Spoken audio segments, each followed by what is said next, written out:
Отново тази класа. Все на мен лесните работи.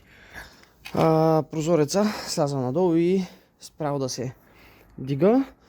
При пускане надолу се чува някакво пращение вътре, нагоре грам го няма. Сега трябва да свалим кората първо. Това, което правим е, ето тази капачка се сваля, значи на щипки имайте предвид, че първото нещо, което успях да отлепя е ето тук горния край. Подпъхнахме една отверка с тази пластмаса там. Успяхме да отлепим и полека по ръбчетата, так. Успяхме да откачим цялата. Вземаме пак тези инструменти и започваме полека да подвираме корите. Така. Щипки са навсякъде по краищата. Ето ги щипките. Така, ето ги щипките. Можете да обиколите като почнете отгоре до долу и от другата страна. Да обиколите цялата, да откопчите щипките. Така, тук на дръжката имаме два болта.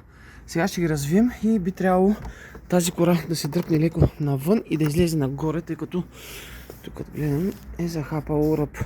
Така че сега ще развием и дръжката и ще видим как излиза.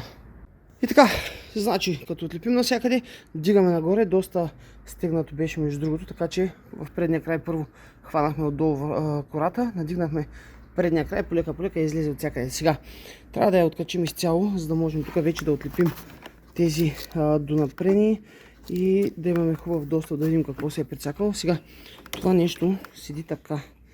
Това е за ключалката. Стисваме тези двата края и дърпаме. Тук имахме букса. Къде бишме? Буксата тук извадихме лесно, само се дърпа. Ето я.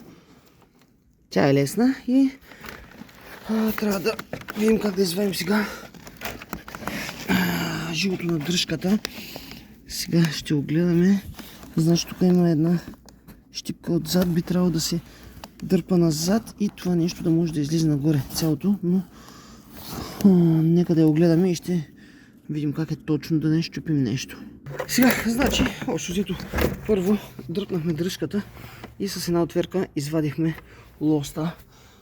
Ето този лост. Така, после дръпваме с ръка това зъбче. Това зъбче назад и с една отверка бутнахме нагоре, също много стегнато върви. Просто влиза на ето този канал, който виждаме. Така, махаме кората настрани да не ни пречи. Тези тук изолации донапрени, дърпаме ги, те като цяло после ще се залепят на ново, това е лепкаво.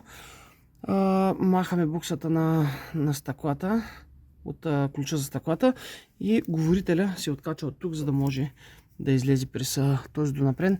Сега това, което виждаме, тук жилата са отпуснали. Нещо става или има нещо щупено или нещо излязло. Сега, за да можем да видим, най-вероятно ще трябва да свалим целият механизъм. Гледаме, че е с нитове. Тук има нит, горе има нит. Значи първото, което ще направим е тези болтове да ги развием, двата, които държат прозореца, да помъчим да извадим прозореца, защото пречи. Искаме да го махнем, да не го изчупим и вече да видим дали ще се сваля. Предполагам, че трябва да го свалим, за да го гледаме хубаво. Нитовете ще ги разпробим, това не е проблем, после ще сложим нови. Но нека да извадим стъклото и ще видим какво правим после. Сега успяхме да свалим, да дигнем стъклото нагоре. Трябваше да го махнем от този механизъм. Тази щипка излезе на парчета, тази си седи.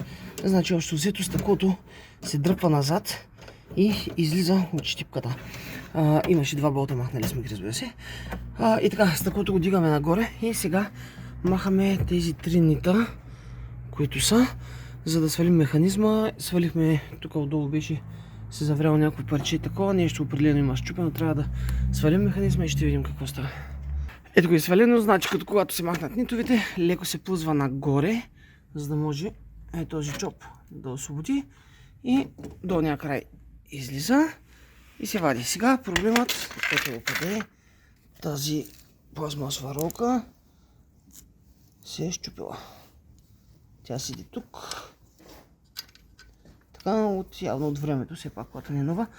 И вече при установяване, че не работи, тук е намотало жилото стабилно. Така че тук сме за нов механизъм.